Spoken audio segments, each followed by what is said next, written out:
우리 레위기 말씀을 함께 봅니다. 23장. 레위기 23장입니다.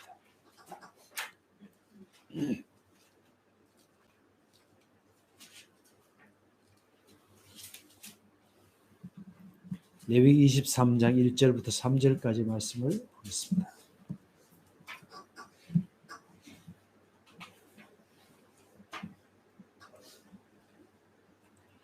여호와께서 모세에게 말씀하여 이르시되 이스라엘 자손에게 말하여 이르라.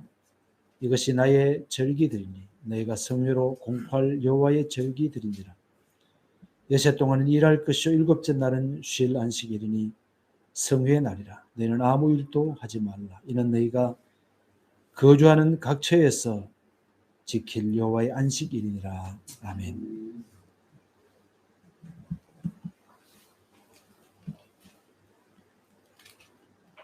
우리가 레위기 말씀을 계속 보고 있습니다. 레위기 말씀을 처음에 1장부터 말씀을 보면 5대 제사가 나와 있었습니다. 5대 제사. 구원받은 이스라엘 사람들이, 이스라엘 백성이 어떻게 하나님께 예배할 것인가 하는 예배에 대한 내용입니다. 구원받은 우리들이 어떻게 예배해야 될 것인가. 번제, 화목제, 속죄제, 속건제, 소제, 이 5가지 예물을 하나님께 드리는 제사에 대한 말씀을 우리가 배웠습니다. 그 다음에 제사장, 제사를 집례해야 될 제사장 위임식에 대한 말씀을 보면서 우리가 왕 같은 제사장으로서 어떤 자세로 살아야 될 것인가 하는 것도 더듬어 봤습니다. 이제 11장부터 15장까지의 말씀 보면 구원받은 하나님 백성들이 어떻게 생활할 것인가. 그래서 음식은 어떻게 먹어야 되고 광야에서 위생은 어떻게 관리해야 된다. 그런 내용들도 우리가 말씀을 봤습니다. 또 여러 가지 병들에 대한 얘기들도 말씀을 봤습니다. 그 다음에 나오는 16장, 17장의 말씀은 죄 용서를 받는 대속죄일과 짐승을 잡는 규례에 대한 말씀을 받습니다. 대속죄일이라고 하는 것은 우리가 레위기 앞부분에서 사람들이 죄를 지을 때마다 하나님 앞에 속죄의 제사를 드렸지만 그 속죄의 제사가 온전한 제사가 아니었기 때문에 1년에 한 번 온 백성들이 그 모든 죄를 용서하는, 용서받는 대속죄를 지켜서 하나님께 용서를 받는 그런 날이었습니다. 또 이것은 구약에 있는 그 모든 대속죄일이 아무리 많다고 하더라도 그것이 우리의 온전한 죄를 온전히 제거해 주지 못하기 때문에 히브리서 말씀 속에 보면 예수님께서 한 온전한 제사를 드리심으로써 예수님의 보배에 놓은 피로 우리의 모든 죄가 온전하게 용서되었다 라고 얘기를 함으로써 예수님께서 온전한 속죄의 제물이 되신 것도 우리가 말씀을 통해서 잠시 더듬어 봤습니다. 그 다음에 그 뒤에 말씀 보면 우리가 거룩한 삶을 살아야 되는데 어떻게 살 것인가. 지난주에 우리가 말씀을 봤는데 성도덕 규례, 사회 윤리, 그 다음에 꼭 반드시 사형에 처해야 될 죄목들에 대한 말씀도 우리가 보면서 이것은 우리가 율법의 그 정신 이런 것들도 우리가 되살려야 되고 또 어떤 면으로 이 말씀들은 이스라엘이라고 하는 나라가 유지되어 가는 과정 속에서 어떻게 그 형법, 민법 같은 것들이 어떻게 구성되어야 되는가라는 것을 말씀해 주시는 그런 내용들로 말씀을 보았습니다. 이제 오늘 우리가 나눌 말씀은 21장의 말씀부터 말씀을 볼 텐데 오늘 저의 목표는 25장까지의 말씀인데 다 얘기를 할 수 있을지 모르겠습니다. 거기까지 못 나간다면 중간에 또 그 다음 주에 또 말씀드릴 수 있을 것 같아서 말씀을 이어서 보도록 그렇게 하겠습니다. 이제 21장의 말씀을 보면 제사장이 지켜야 될 여러 가지 규례에 대한 말씀들이 나와 있습니다. 21장의 말씀을 간단하게 얘기를 한다면 제사장의 자격과 처신이라고 얘기를 할 수 있습니다. 제사장의 자격과 처신. 제사장은 하나님으로부터 부름받은, 그래서 백성들의 죄를 대신해서 하나님 앞에 죄 용서를 빌어주는 이 사람들이 바로 제사장들이었습니다. 제사장들은 어떤 사람이 제사장이 되느냐, 또 제사장 가족들은 어떻게 해야 되느냐라고 하는 것을 간단하게 21장에서 얘기를 하고 있습니다. 먼저 21장 1절부터 6절까지의 말씀 보면 제사장은 죽은 시체를 이제 가까이에서 부정하게 되면 안 된다. 특히 대제사장 같은 경우는 자기의 친족, 부모나 자식들이라고 하더라도 죽은 시체를 가까이에서 부정하게 되면 안 된다. 그러면 하나님께 백성들의 죄를 가지고 하나님께 나아갈 수 없는 상태. 그가 하나님의 백성으로 끊어지는 건 아닌데 그가 하나님께 제사를 드리는 데는 부적합하다는 그런 것이죠. 그 다음에 제사장들은 머리털이나 수염 양쪽을 밀지 말고 살을 베는, 지난주에 우리가 문신에 대한 얘기를 잠깐 했죠. 그런 일들을 하면 안 된다. 그 다음에 뭐 이발을 할 때에 대머리 같게 이렇게 뭐 빡빡 머리를 한다든가 이렇게 하면 안 된다. 구약의 대제사장과 제사장들에 대한 얘기예요. 지금 우리에게 적용되는 것은 아니라고 보면 됩니다. 그 다음에 제사장은 결혼 대상자가 창녀나 연한 여인과 결혼해서는 안 된다.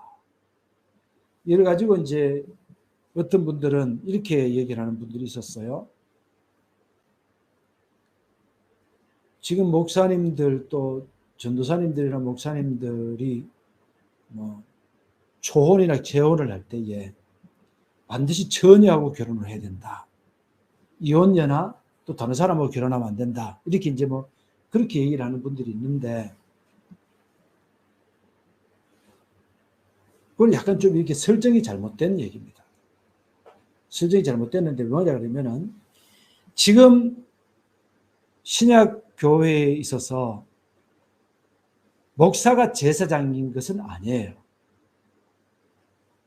온 성도가 다 제사장들이에요. 그래 억지로 그렇게 끼워 맞추려고 하면 안 된다. 그런 얘기입니다. 참 불행하고 안타까운 얘기지만 요즘은 뭐 모르겠습니다. 제가 이런 얘기하면 저를 어떻게 생각하실지 모르지만 아가씨들 중에서 몇 프로가 과연 그야말로 처녀겠느냐라고 얘기했을 때 참 어려운 시대라고 볼 수 있습니다. 어떻게 정의를 내야 될지 알 수 없는 그런 상황이 와 있어요. 이런 것들을 억지로 이렇게 끼워 맞추기보다는 지금 시대는 우리가 생각해야 되는 것은 결혼 관계에 들어갔을 때 어떻게 가정을 잘 유지해 나가며 그 다음에 결혼 관계 속에서 어떻게 서로의 신의를 지켜갈 것인가 라고 하는 것에 초점을 맞추는 것이 맞지 않느냐. 너무 안타까워서 얘기하는 거예요. 그렇게 그렇다고 해서 혼전 성관계나 이런 부분에 대해서 제가 프리하게 생각해서 그렇게 말씀드리는 것은 절대로 아닙니다. 현 시대의 상황들이 그렇다라고 하는 것을 제가 말씀을 드리는 것에 불과하고 안타까운 마음으로 말씀을 드리는 것에 불과합니다. 그 다음에 제사장들의 자격과 처신에 대한 얘기가 나오는데 제사장은 신체적으로 장애가 있거나 타인에게 혐오스러움을 줄 수 있는 사람은 제사장의 직무에 부적합한 사람으로 보았기 때문에 신체의 결함, 뭐 예를 들어서 뭐 신랑이 상한 사람이라든가 뭐 이런 사람들 있잖아요. 성경 그렇게 구체적으로 얘기를 하고 있는데 이런 사람들을 제사장으로 세워서는 안 된다라고 얘기를 하고 있습니다. 그 다음에 또 음식에 관한 얘기들도 나오는데 이제 제사장은 우리가 지난번에 그 말씀을 봤습니다만은 앞으로도 계속 말씀이 나오겠습니다만은 가나안 땅에 들어가면 가나안 땅을 12곳으로 나누어서 이스라엘 12지파가 차지하게 되지요. 근데 레위인들은 그 땅을 안 줍니다. 레위인을 안 주면은 11지파잖아요. 그럼 11지파인데 왜 12지파라 그러느냐? 그것은 요셉의 아들 에브라임과 므낫세를 요셉 지파 한 지파로 보는 것이 아니라 에브라임 지파와 므낫세 지파 두 지파로 나누어 가지고 그래서 12지파가 되는 거예요. 그래서 12지파로 나누어서 그 땅을 허락해 주죠. 그런데 레위인들에게는 그것을 주지 않지. 레위인들에게는 그 땅을 이렇게 나누어서 주는 것이 아니라 이들이 차지할 수 있는 48성읍을 줘서 그 성읍을 차지해서 그곳에서 이제 뭐 소일거리로 양들도 키우고 소도 키우고 그다음에 텃밭도 일구고 그렇지만 그것이 다른 지파들처럼 그것이 기업이 되어서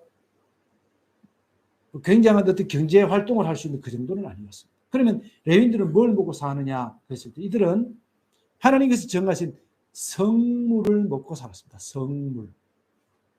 예를 들어서 첫 곡식이라든가 또 백성들이 갖다 바치는 재물이라든가 이런 것들을 가지고 이 제사장들은 먹고 살았다. 이렇게 이해를 하면 됩니다. 그러면 이제 제사장들이 먹는 성물이 있잖아요. 성물. 이 성물에 대한 규례가 이제 22장의 그 말씀 속에 기록이 되어 있습니다. 22장에.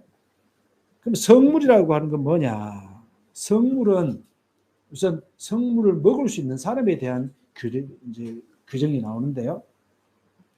성물은 부정한 사람은 먹을 수가 없었습니다. 제사장 중에서도, 제사장의 가족 중에서도, 제사장이나 제사장의 가족이 이 성물을 먹을 수가 있었는데, 부정한 사람 먹을 수 없었어요. 앞에 제가 말씀드릴 때, 부정한 사람은 어떤 사람이요? 시체에 접촉한 사람.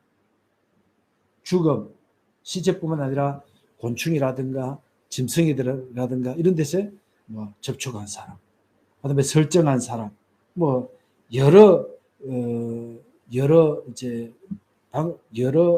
이유를 통해서 부정하게 된 사람들은 이 성물을 먹을 수가 없었지. 그다음에 집에 있는 품꾼, 그다음에 뭐 이렇게 집에 와서 거하는 나그네 이런 사람들도 성물을 먹을 수가 없었습니다. 만약에 출가한 시집간 딸이 친정에 잠깐 왔다 먹을 수 없었습니다. 그런데 시집 갔다 거기서 이혼당해서 집에 왔다. 그러면 아버지 밑에 있기 때문에 그 딸은 또 먹을 수가 있었습니다. 그 성물을 그렇게 이제 먹을 수 있었어요. 그런데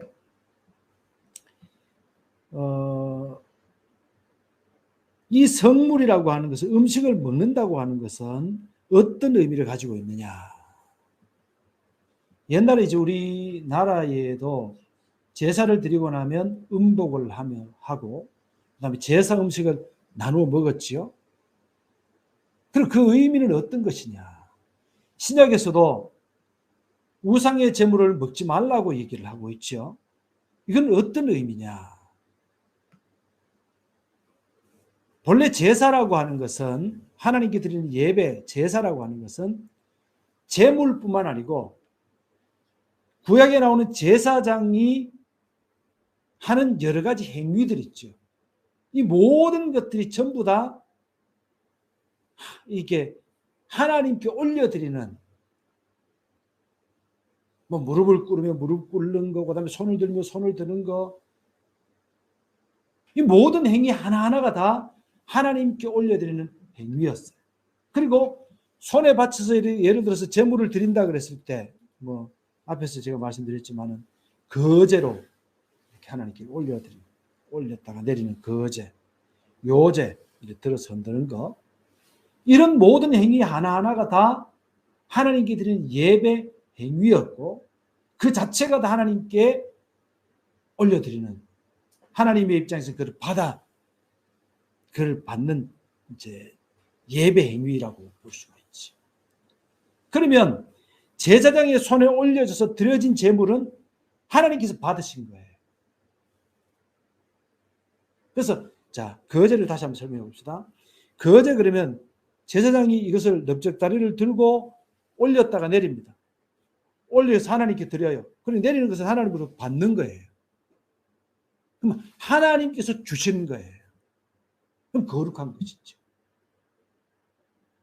이것을 나눠 먹는다고 하는 것은 하나님과의 교제 안에 들어가는 것이고, 이것을 히브리서 말씀 속에 보면 신의 성품에 참여하는 게 되는 거예요.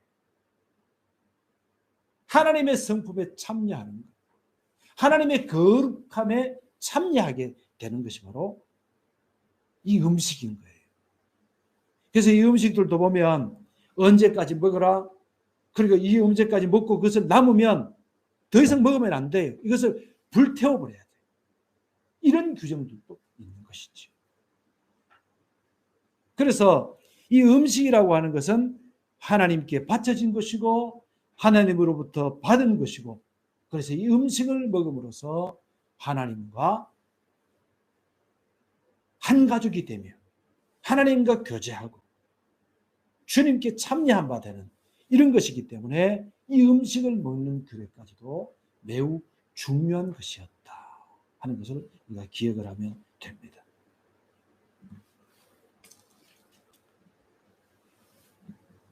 그 다음에 17절 말씀 속에 보면, 22장 17절 말씀 이후에 보면 온전한 제물에 관한 규정이 나옵니다. 이 제물은 하나님께 흠 없는 것으로 드려야 됩니다. 예를 들어서 눈이 한쪽이 멀었다든가 이런 것들을 하나님께 드리면 안 돼요. 그런데 어떤 짐승이 흠이 있는 짐승이라고 하더라도 하나님께 드릴 수 있는 것들이 있었어요. 그러니까 제사의 종류에 따라서 이제 어떤 제사는 하나님 그런 제물로 드릴 수가 있었어요. 그래서 자원 예물일 경우에는 하나님께 바칠 수가 있었다. 그 다음에 이제 그 뒤에 계속해서 보면 26절, 27절을 보면 예를 들어서 송아지가 새끼를 낳았어요. 그럼 이 새끼가 이걸 하나님께 바치고 싶어. 여러분, 송아지라고 하더라도 굉장히 귀중한 재산입니다. 우리가 생각할 때 농사를 안 짓는 사람은 송아지 한 마리 이러지만 값어치가 상당한 거예요. 근데 고대에는 더 했겠죠. 근데 이 새끼가 났을 때 이것을 정말 하나님 사랑해서 바치고 싶어.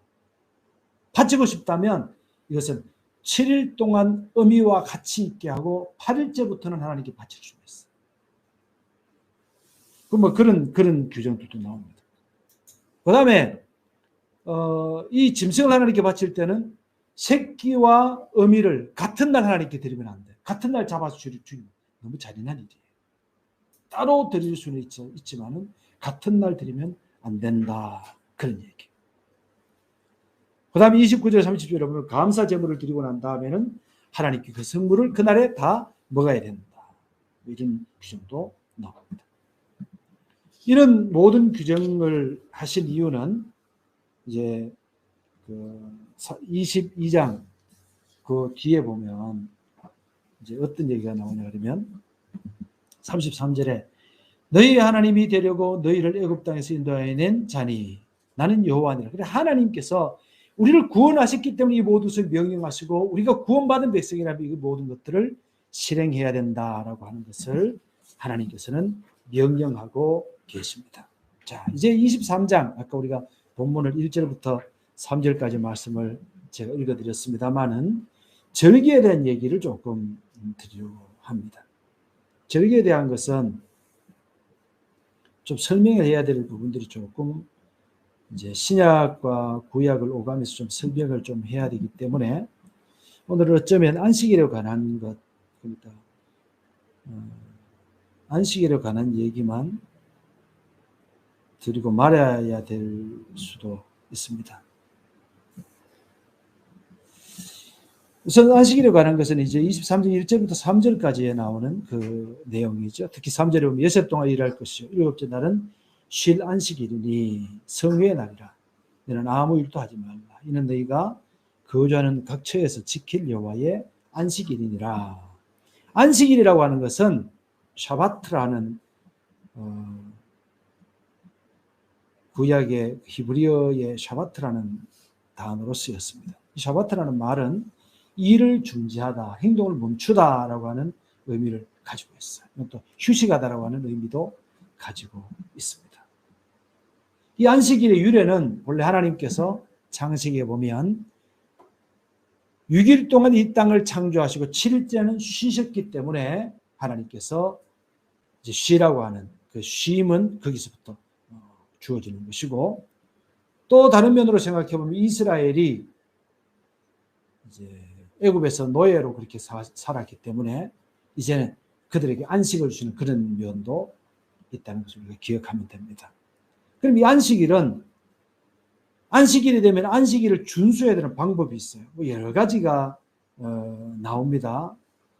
여러분들이 그거 한번 쭉 읽어보시면 좋을 것 같은데, 무엇보다도 여섯 동안에 열심히 일을 해야 됩니다. 뭐 맨날 놀고 7일째 또 놀고 그게 아니고 6일 동안 이제 힘써서 일을 하고 안식일에는 쉬는 것이었습니다. 그 다음에 안식일에 쉴 때에 하나님의 창조와 구원을 기념하면서 하나님께 예배하면서 그날을 즐거워하는 것이 맞습니다. 그거 보면 성경 구절을 적어놨으니까 여러분 민수기 28장 9절 10절 에스겔 46장 1절 3절 여러분들 한번 읽어보시기를 바라고, 혹시라도 그 동영상으로 보시는 분들 중에서 나는 그게 없는데요 라고 하는 분은 연락 주세요. 연락 주시면 제가 책을 드리도록 그렇게 할 테니까 보시면 됩니다. 지금 52쪽을 보고 있습니다. 그 다음에 모든 노동과 상행위 등을 중단하고 쉬어야 했습니다.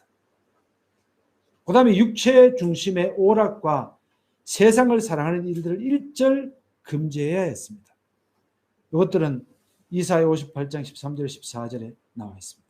그래서 구약 성경에는 안식일을 지키지 않은 자에게 가차없이 죽이라고 명령되어 있고, 또 만약에 그렇게 하지 않으면, 안식일을 지키지 않으면 그 땅이 황폐하게 될 것이다 라고 하는 이제 말씀도 하나님께서 하셨습니다.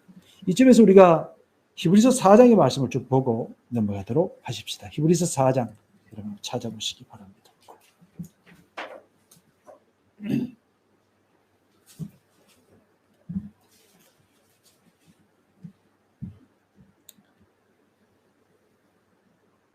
구약에서 하나님께서 안식일을 주셨는데, 구약에 나오는 안식이라고 하는 것이 완전한 것이 되지 못했지요. 히브리서 전체 내용이 어떤 거냐 그러면, 히브리서라고 하는 성경책이 말해 주듯이 히브리인들,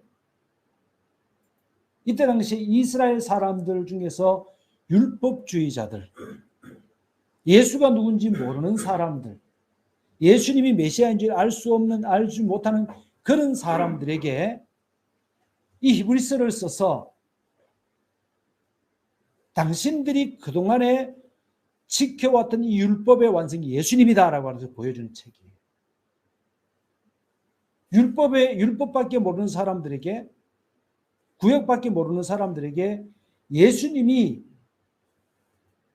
구약을 완성하신 분이다라고 하면서 보여주는 책이 히브리서입니다. 그래서 히브리서가 신구약을 어떻게 연결하는가 하는 것을 보여주기 때문에 이 히브리서가 너무 재미있고, 또 히브리서 말씀들이 너무 구약을 해석하고 신약을 해석하는데 굉장히 중요한 책이다, 이렇게 얘기할 수 있어요. 그거 제가 읽어보겠습니다.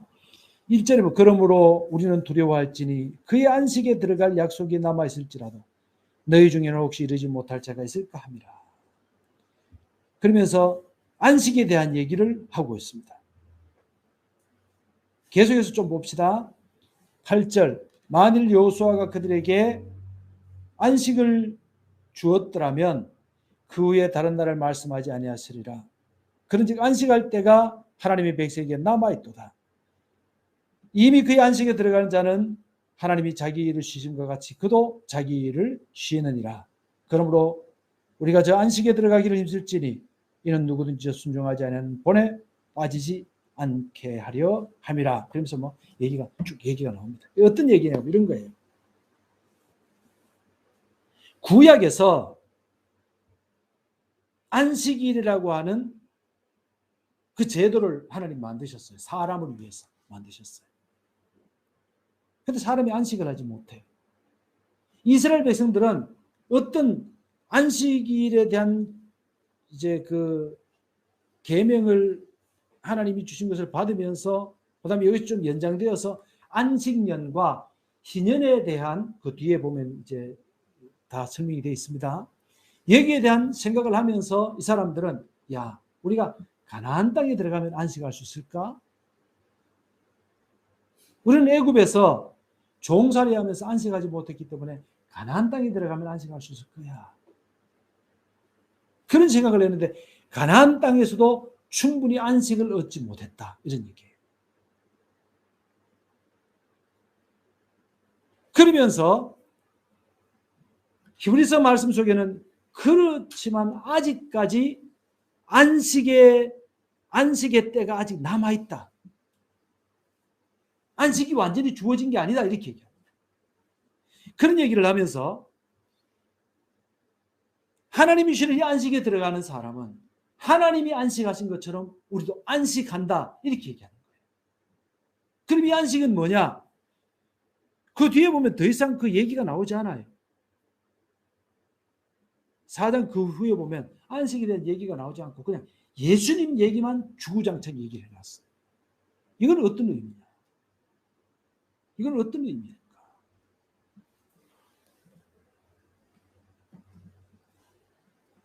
우리 마태복음의 말씀을 보도록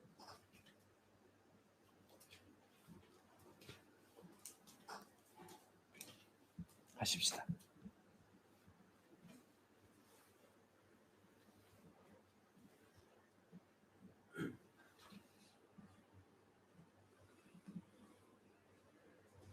마태복음 12장입니다.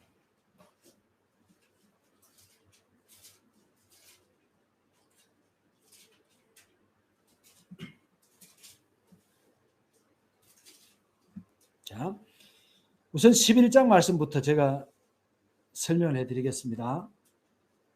11장 말씀 보면 25절에 주님께서 그때에 예수께서 대답하여 이르시되 천재주제이신 아버지 이것이 지혜롭고 슬기 있는 자들에게 숨기시고 어린아이들에게 나타내심을 감사하나이다. 옳소이다. 이렇게 된 것이 아버지의 뜻이니이다.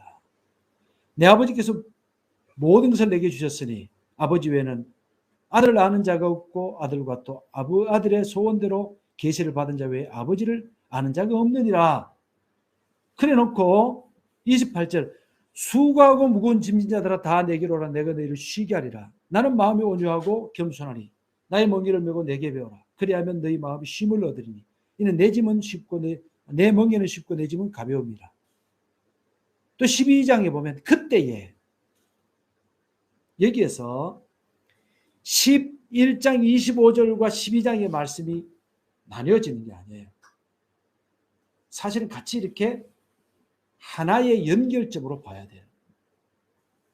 하나의 통으로 봐야 돼요. 그래서 여기에서 28절에서 11절 28절 수고하고 무거운 짐, 이 수고하고 무거운 짐이 뭐지요? 율법의 짐이에요. 율법을 지킴으로 내가 어떻게 율법을 지킴으로 구원에 이를 것인가? 내가 어떻게 율법을 지킴으로 이스라엘 백성에서 끊어지지 않을 것인가? 내가 어떻게 율법을 지킴으로 하나님의 사랑을 받을 것인가? 이런 것들이에요. 그래서 이때 당시에 랍비들, 바리새인들 이런 사람들은 표현하기를 머리카락 그러니까 율법의 해석 같은 게 있잖아요. 무슨 뭐 탈무드, 미시나 뭐죠? 이런 게 있다 그래요. 이런 것도 율법의 해석서들인데 자기들 스스로 표현하기를 율법 한 조항을 해석하기 위해서 율법 한 조항에 그 달아놓은 주석들이 큰 산과 같이 달아놨다. 산.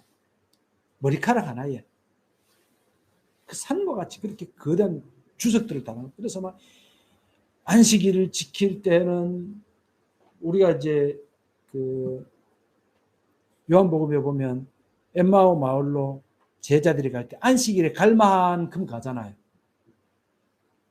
안식일에 갈 만큼.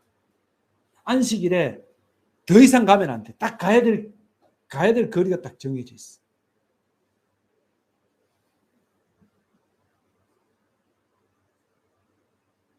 랍비들은, 바리새인들은 안식일에 노동이라고 하는 건 뭐냐? 이건 노동 아니다. 이런 얘기가 많이 있습니다. 나귀가 예를 들어서 구덩이에 빠졌을 때 어떻게 할 것인가? 어떤 사람들은 나귀가 구덩이에 빠져가지고 죽을 것 같으면 꺼내줘야 된다고 해석하는 사람도 있고, 아니다, 꺼내주는 건 노동이니까 음식만 줘야 된다. 안식일이 지나고 꺼내줘야 된다. 이렇게 해석하는 사람도 있고.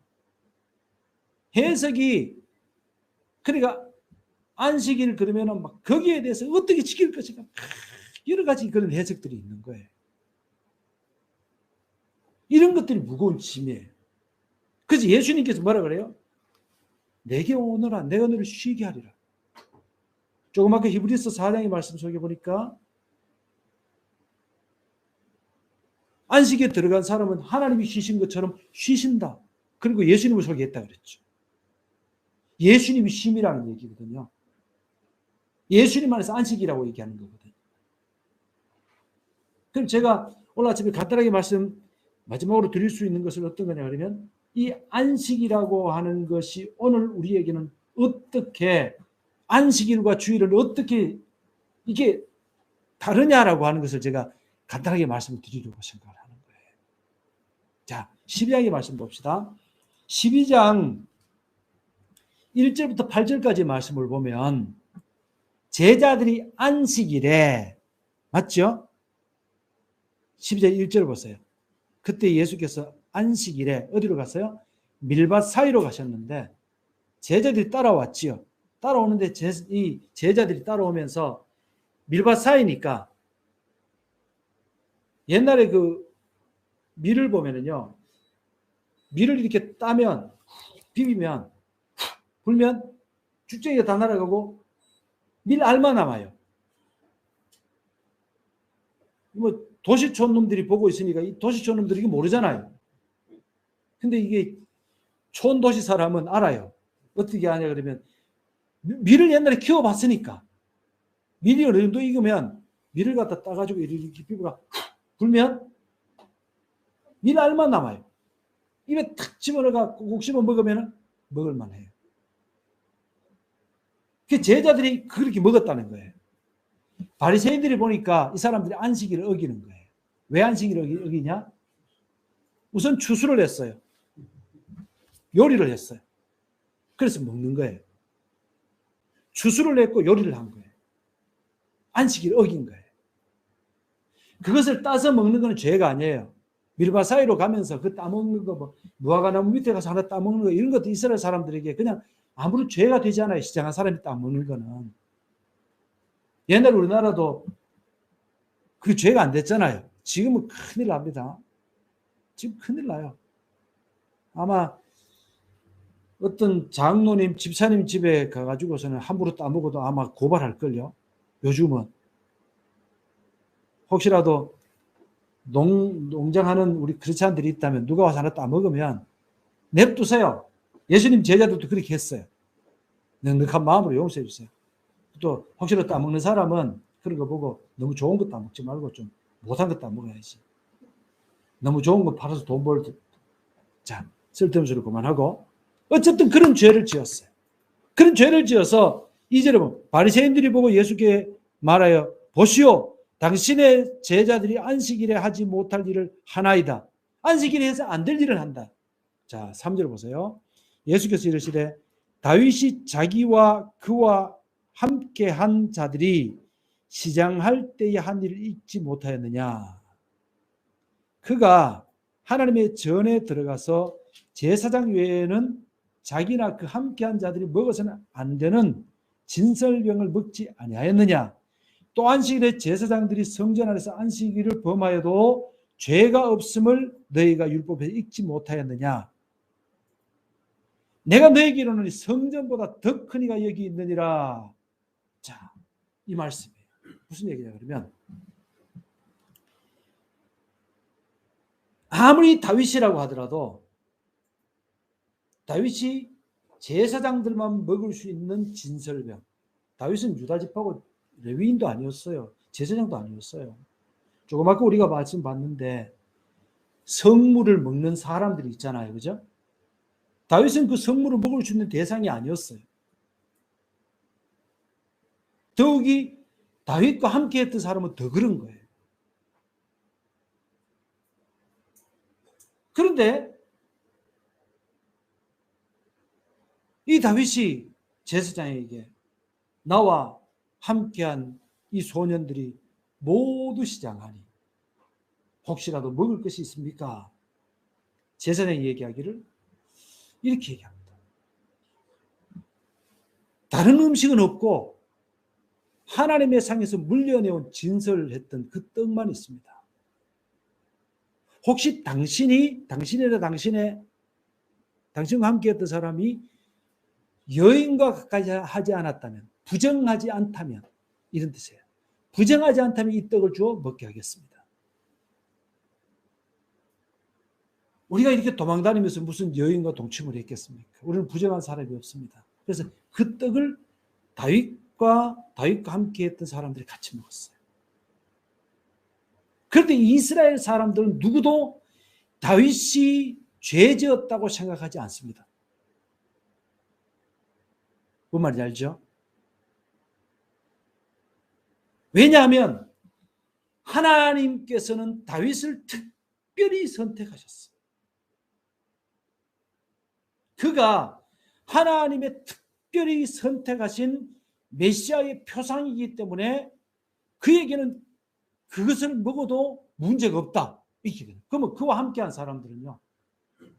그와 함께한 사람들은 다윗의 권위 때문에, 다윗의 권위 하에 있기 때문에 그것은 죄가 안 된다고 랍비들은 그렇게 보았습니다. 그 다음 또 제사장들은 성전 안에서 짐승을 죽여야 되잖아요. 또 불을 가지고 그것을 태워가지고 하나님께 드려야 돼요. 노동을 하잖아요. 노동. 맞아요, 맞아요. 노동을 하잖아요. 그런데 그것은 죄로 안 여겨요. 왜냐하면 성전의 권위라고 하는 것이 이 모든 것들을 행해도 죄가 되지 않는 권위다. 그런 뜻이에요. 성전의 권위 때문에. 그런데 예수님은 뭐라고 말씀하시냐면 이렇게 얘기합니다.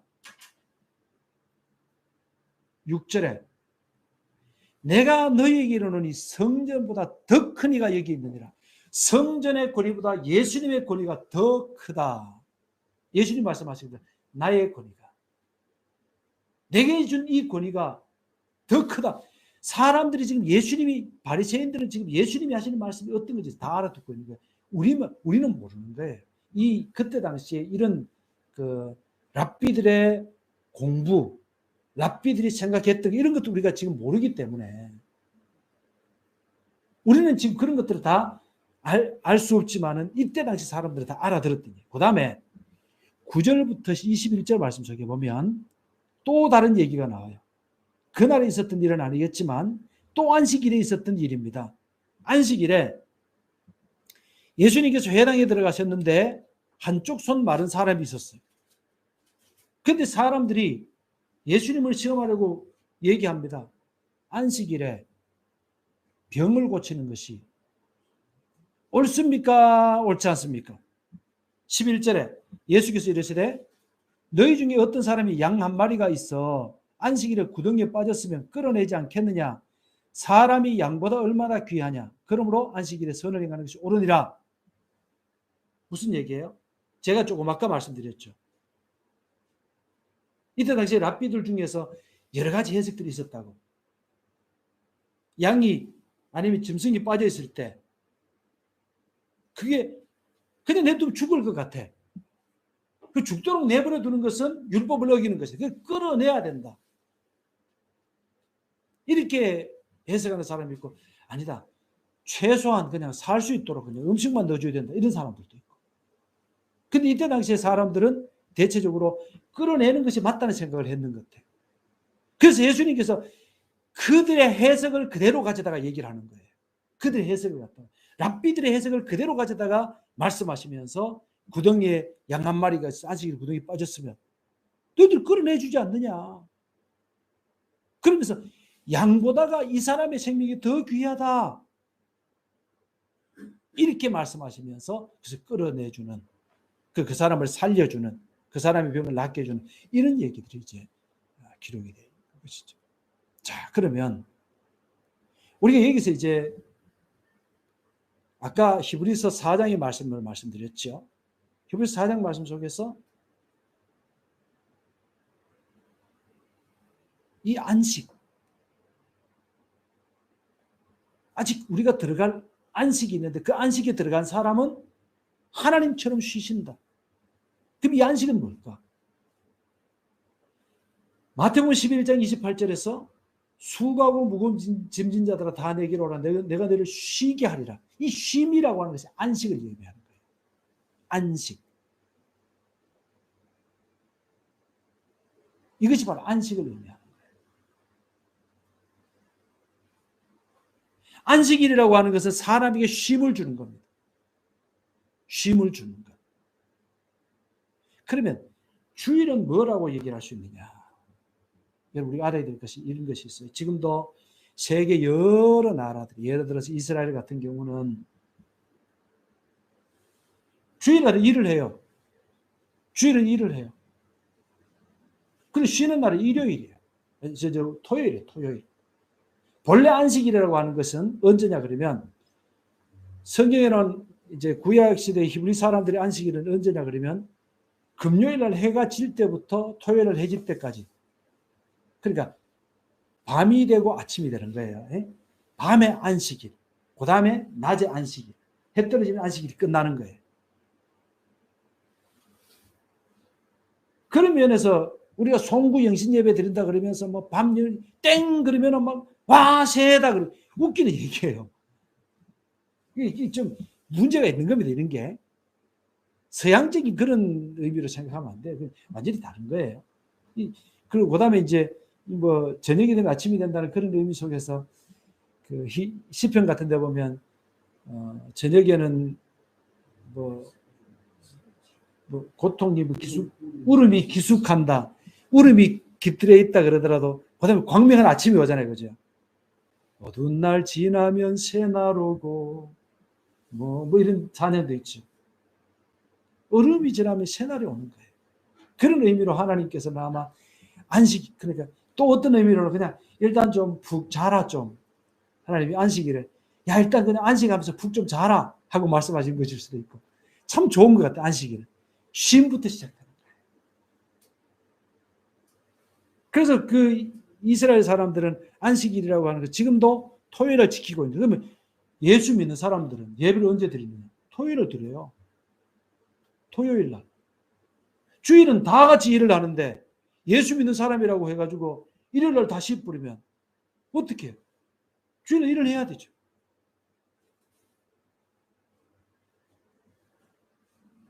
또 조금 더 선교적으로 생각해 봅시다. 우리가 만약에 지금 이발사들은 화요일을 쉬죠? 목욕탕 같은 데도 화요일을 쉬고 우리 그 사람들이 전도해야 된다고 생각해 봅시다. 그럼 그 사람들에게 전도해서 예배 드린다고 했을 때 주일만 고집하고 예배를 드리면 그 사람들 언제 예배를 드리겠어?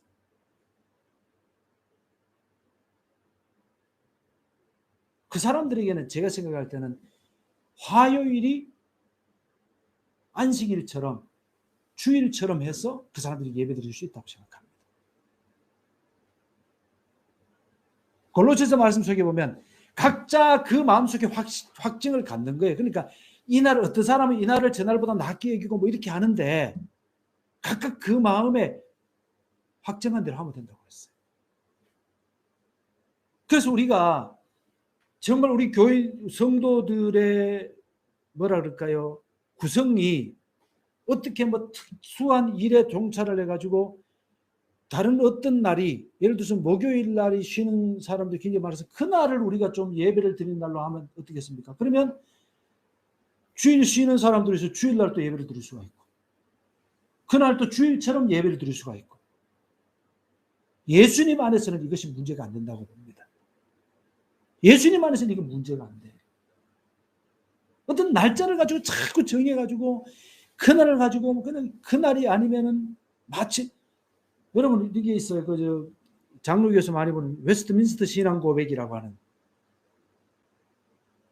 그런 거의 그 교리를 축약해 놓은 그런 신앙 고백서 같은 그런 거기 보면 안식일에 대해서는 어떻게 설명하는 별 뭐 이렇게 저렇게 설명해 놓은 것이 아니라 이렇게 얘기해 놨다 그래요. 구약에는 안식일을 이렇게 지켰지만 신약에는 주일을 안식일로 지킵니다라고 그렇게 얘기해 놨다 그래요. 죄송합니다. 제가 그렇게 해놨다 그래요라고 얘기하는 것은 너무 죄송해요. 왜냐하면 제가 그걸 직접 보고 말씀을 드려야 되는데 제가 그걸 다 안 읽어봐서 이렇게 전해드릴 수밖에 없는 거라서 정확한 워딩을 할 수도 없고 그렇게 웨스트민스터 신앙고백에서 그렇게 얘기해놨다. 근데 아무 설명이 없어요. 그렇게 바뀐 이유도 설명해 놓지 않는 그런 것들이 조금 이제 문제가 있다고 봐요. 그래서 우리가 이 안식이라고 하는 개념을 안식일을 지켜야 된다고 하는 개념을 우리가 예수님 안에서 성취된 개념으로 본다고 한다면 히브리서 말씀 통해서 보면서 또 마태복음 말씀을 통해서 보면서 신약의 개념으로 이렇게 봤을 때는 우리가 안식이라고 하는 개념을 예수 안에서의 안식, 예수 안에서의 참 쉼에 대한 말씀을 하고 있다라고 하는 것을 기억하면 좋겠습니다. 예수님은 우리에게 안식을 주는 분입니다. 우리의 행위를 통해서 구원받는 것이 아니고 우리가 어떤 것을 철저히 지킴으로써 구원받는 것이 아니라 예수님 안에서 우리가 안식을 얻을 수 있다는 것을 우리가 기억을 하면 좋겠습니다. 대신에 이 주일이 되면 우리 다 같이 모여서 예배를 드리고 하나님께 영광 돌리는 이 예배에 우리가 모두 참석할 수 있으면 너무 좋습니다. 이 예배에 여러분 다 같이 모여서 함께 예배하고 교제하는 이런 것들이 우리가 너무 중요한 것이니까 어떤 사람들은 교회로 모이는 것을 거부하는 사람들도 있는데 지금은 뭐 팬데믹 상황에서 이렇게 할 수밖에 없다고 하더라도 늘 모여서 하나님께 예배를 드리기에 힘쓸 수 있는 우리가 되었으면 참 좋겠습니다. 이 안식에 대한 얘기를 예수님의 예를 통해서 간단하게 말씀을 드렸는데 우리의 신앙에 그냥 도움이 되었으면 좋겠고 또 예수님 안에서만 안식할 수 있다는 그 고백이 저의 고백과 우리 모두의 고백이 되었어. 주님 안에서 참 양심의 자유 또 삶의 자유를 얻어서 여러분들의 삶에 주님의 은혜가 날마다 가득가득 넘치는 우리 모든 삶이 될 수 있기를 예수님의 이름으로 축복합니다. 아멘.